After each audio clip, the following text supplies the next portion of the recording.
오늘 한반도 긴장 완화를 위한 긴급 자담회에 참석하신 분들을 소개해드리겠습니다. 이재명 당대표님 자리해 주셨습니다. 네, 환영합니다. 임동원 전 통일부 장관님 모셨습니다.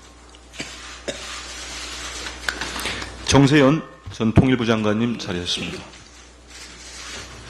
이종석 전 통일부 장관님 자리해 주셨습니다. 문정인 전 통일외교 안보특보님 자리하셨습니다. 박지원 전 국가정보원장님 모셨습니다.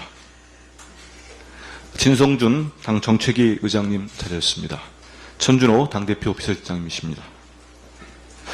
먼저 이재명 당대표님의 모두 발언이 있겠습니다.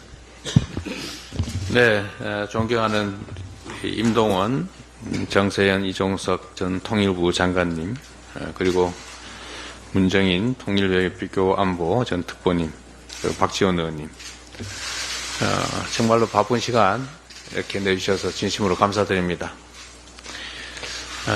한반도 상황이 매우 불안정하고 또 예측 불가한 상태가 됐습니다.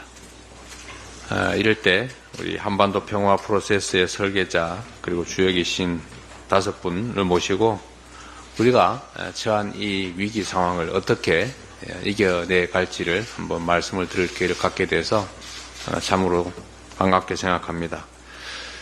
한반도 상황이 매우 어렵다는 객관적 상황들은 아까 최고위원회 때 제가 미리 말씀드린 것도 있고 또 한편으로 평화가 최고의 가장 강력한 안보다라는 말씀도 미리 드렸기 때문에 시간을 우리 함께해 주신 분들의 말씀을 듣는데 많이 쓰기 위해서 제가 드리는 말씀은 좀 여기서 줄이도록 하겠습니다.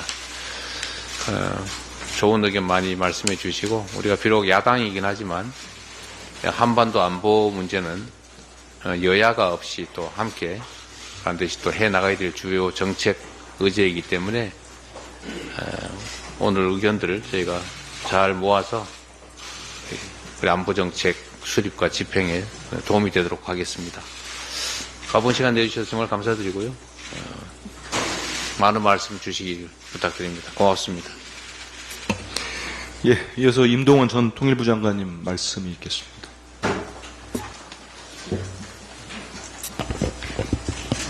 바쁘신 중에도 저희들 초대해 줘서 감사 인사를 드립니다. 우선 지난 선거에서 대승을 거둔 것 축하드리고 앞으로 국회에서 우리 민주당이 주도적인 역할을 해주시길 기원해 마지 않습니다. 한반도 지난 한 2년 동안 한반도의 긴장이 계속 고조되고 있는데 계속 이런 상태가 지속되지 않도록 이제 저지해야 될 때가 오지 않았나 싶습니다. 이것이 군사적 충돌로 이어지면은 불의의 본의 아니게 확전이 될 수 있는 것이기 때문에 어떻게든지 전쟁은 막아야 하고 전쟁을 막기 위해서는 중요한 것이 긴장을 완화하고 남북 간의 대화와 협력을, 교류 협력을 재개하는 문제가 아닌가 싶습니다. 오늘 이러한 문제에 대해서 의견을 나눌 수 있는 기회를 허락해 주신 데 대해서 감사드립니다. 감사합니다. 예, 말씀 감사합니다. 이어서 정세현 전 통일부 장관님 말씀 듣겠습니다. 네. 요즘 지난번 선거에서 압승을 했음에도 불구하고 궁지에 몰린 여당이 갖가지로 지금 이재명 대표님을 비롯해서 민주당 전체를 지금 어렵게 하고 있는 상황에서 이런 간담회가 저는 오히려 의미가 있다고 생각합니다. 왜냐하면 조금 전에 한민수 의원께서 말씀하셨지만 북러 관계도 지금 심상치 않고 이 북러 관계 이렇게 되면 그 북중 간에도 뭔가 있을 겁니다. 또 북일 간의 좀 정상회담 준비를 위한 접촉도 몽고 쪽에서 계속되고 있다는 거예요.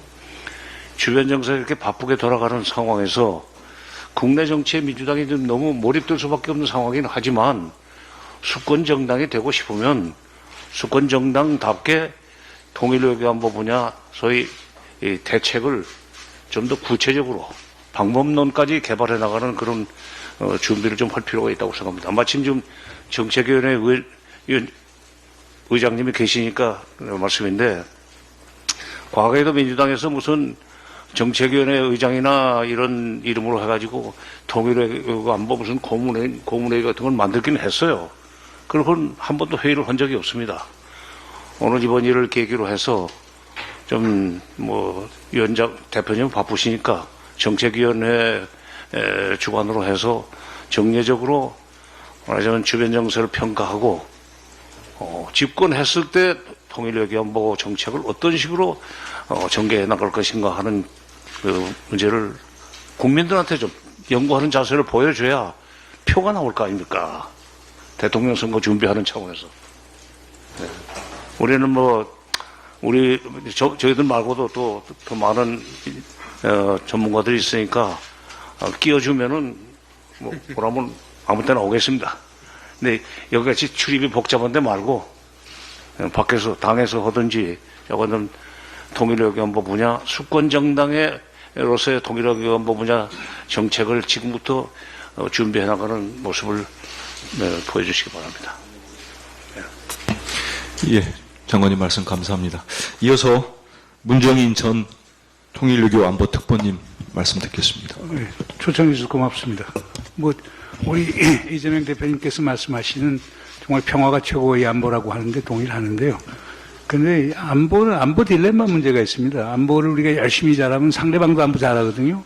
그러면 소위 안보의 상충 현상이 생기면서 안보 딜레마가 생기는 거거든요. 그래서 우리가 평화를 하게 되는 겁니다. 그래서 아까 임동원 이사장께서 말씀하신 대로 긴장을 완화하고 신뢰를 구축하고 정전협정 체제를 평화협정 체제로 바꿔나가는 이게 상당히 중요하는데, 여기에서 핵심 변수가 사실상 냉전구조의 해체거든요. 그걸 지난 진보정부에서 전부 다 냉전구조 해체를 제일 강조해 왔었는데, 불행하게도 지금 냉전구조가 되살아난다는 현실을 우리가 지금 목도하고 있습니다. 그래서 걱정이 많이 되고요.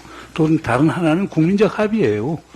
그것도 이 대표님께서 말씀하셨습니다마는 안보 문제, 남북 문제, 한반도 문제에 여야가 있을 수가 없고 진보 보수가 있을 수 없다고 봅니다. 왜냐하면 우리가 원하는 건 간단하거든요. 전쟁이 일어나면 안 된다. 우리 국민의 생명과 안전, 그 어떤 것보다 중요하다. 민주주의 국가에서는 더 그렇습니다. 그렇기 때문에 저는 우리 민주당에서 이 냉전 구조가 되살아나는 걸 어떻게 막는 작업을 하느냐라고 하는 것 하나 하고, 두 번째는 국민적 합의를 어떻게 구축해 나가느냐, 여기에 좀 역점을 두었으면 좋겠습니다.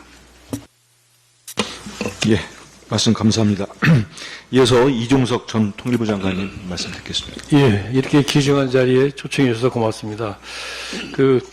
역사적으로 보면 남북 전단 문제에 대해서 좀 말씀을 드릴 텐데요. 역사적으로 보면은 남북 간에 상대방 지역에 대한 전단 살포 중지를 합의한 것이 4번입니다. 그리고 최초가 72년 11월 달에 박정희 대통령 시절에, 박정희 정부 시절에 바로 북한하고 남북조절위원회에서 합의를 봤습니다. 그리고 아시는 것처럼 92년 9월 달에 노태우 대통령 때 다시 한번 기본합의서, 부속합의서에서 합의를 보고, 그리고 2004년 노무현 대통령 때 남북 장소급 회담에서 합의를 보고, 마지막으로 2018년 4.27 판문점 선언에서 문재인 대통령 때 합의를 봤습니다. 그럼 역대 정부가 보수 진보 가릴 것 없이 이렇게 전단 살포에 대해서 금지를 북한하고 합의한 이유가 뭐냐? 기본적으로 이것이 자칫하면 우발적인 남북 충돌을 낳게 하고 잘못하면 전쟁으로 이어질 수 있는 가능성이 높기 때문에 군사적 긴장 완화를 위해서 필요했다. 다시 말하면 평화를 만들고 지키기 위해서는 최소한 이런 조치가 필요하다고 생각했기 때문에 했던 거죠.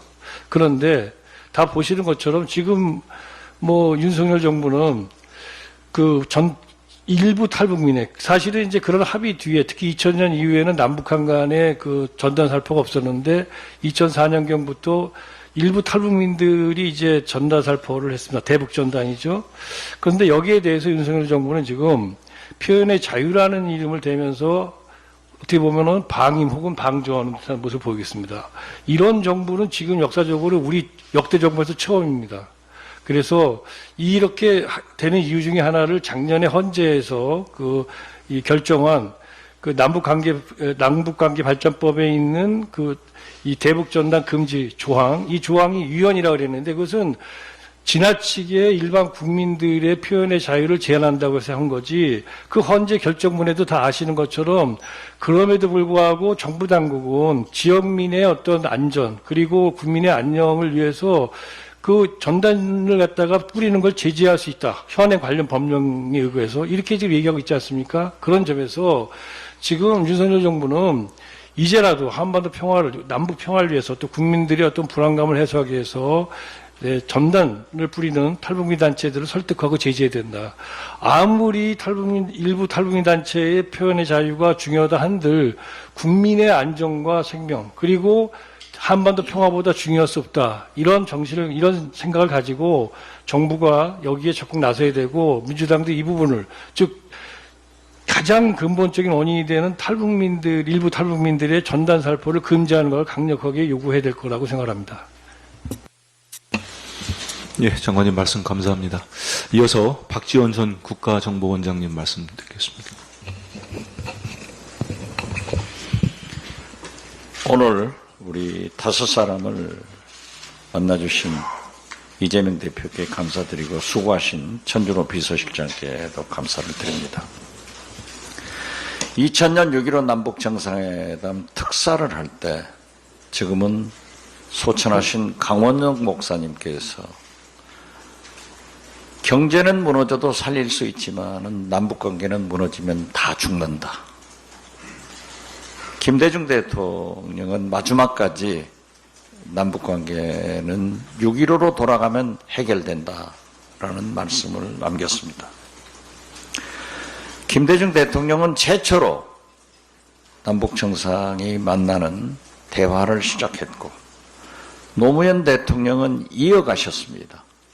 그러나 문재인 대통령은 이명박 박근혜 단절된 남북관계를 다시 복원해서 계속 이어갔습니다. 저는 윤석열 대통령이 지난 2년간 모든 정책을 잘못했지만은 제일 잘못한 게 대북 정책이다. 이렇게 규정을 합니다. 지금 이종석 장관께서 대북 전단 말씀을 하셨지만은 우리가 종이로 주고 오물로 받는, 대로 주고 말로 받는 이런 바보 정책을 왜 윤석열 정부에서 하는지 이해할 수가 없습니다. 이 장관께서 설명을 했지만은 저희들이 법사위에서 현안 질의를 할 때 제가 헌재 소장한테 질문을 했습니다. 헌재에서 유언 판결을 한 것은 표현의 자유를 지나치게 해칠 수 있도록 징벌을 가하는 것은 옳지 않다. 그렇지만은 국민의 생명과 재산을 보호하는 것이 필요하기 때문에 표현의 자유에 우선해서 더 중요하기 때문에 대북 전단을 보내지 말아라 라는 뜻 아니냐. 그렇다고 했습니다.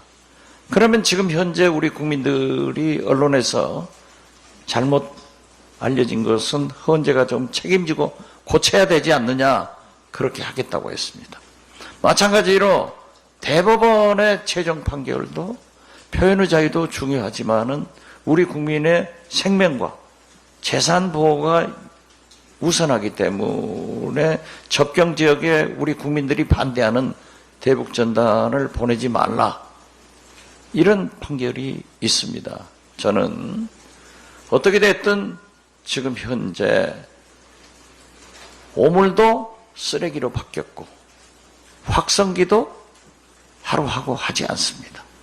소강 상태가 계속되고 있는데 저는 이런 분위기를 살려서 윤석열 대통령이 모두가 단절된 전화선마저도 남북대화가 끊겨 있는데 이러한 계기를 삼아서 차라리 군사회담이라도 한번 하자. 이렇게 제안을 하는 것이 필요하고 남북 간에 합의된 합의문은 설사 북한이 지키지 않더라도 우리가 지켜야 됩니다. 그래서 북한을 지키도록 촉구를 하고 또 국제사회에서 유엔 같은 곳에서 북한을 압박할 수 있는 수단입니다. 사실 9.19 군사합의는 윤석열 대통령이 파기 선언은 하지 않았습니다.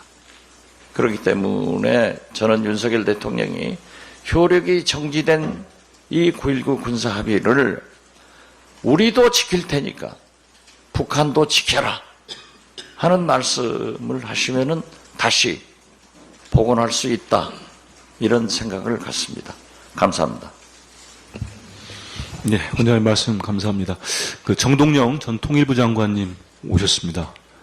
예, 그리고 김병주 의원님도 오셨습니다. 이어서 우리 정동영 통일부 장관님 한 말씀 듣겠습니다. 네, 아주 적절한 시점에 이제 국민의 정부, 참여정부 때 한반도의 평화를 지키고 만든 설계사이자 집행자 분들이 한자리에 이렇게 모여서 나라를 걱정하게 된 것은 시적절하다고 생각합니다. 지금 금방 그 기자회견장에 가서 김병주 의원님과 위성락 의원 그리고 이한주 민주정책연구원장과 함께 기자회견을 하고 오는 길입니다. 다른 게 아니고 저희가 23일부터 긴급히 방미 외교단을 꾸려서 워싱턴을 며칠 다녀옵니다. 그래서 상하원 의원과 정부 관계자 그리고 싱크탱크를 만나서 어쨌든 한반도에서의 우발적 충돌이 전쟁으로 비화되는 일을 막아야 된다 하는 메시지와 그리고 북핵 문제를 이렇게 방치하면 미국 본토에 대한 위협도 늘어나게 된다라는 점을 강조하면서 외교의 작동, 북미 대화를 촉구하는 그런 메시지를 전하고 또 대선 전당대회를 앞두고 있는데 민주공화 양당 후보 바이든 캠프와 트럼프 캠프 관계자들의 입장이나 얘기도 좀 들어볼 생각입니다. 이상입니다. 예, 감사합니다. 끝으로 진성준 의장님 안 하시겠습니까? 예. 그럼 대표님 따로. 예, 알겠습니다. 감사합니다. 지금부터 회의를 비공개로 전환하겠습니다. 언론인 여러분들 협조 부탁드리겠습니다.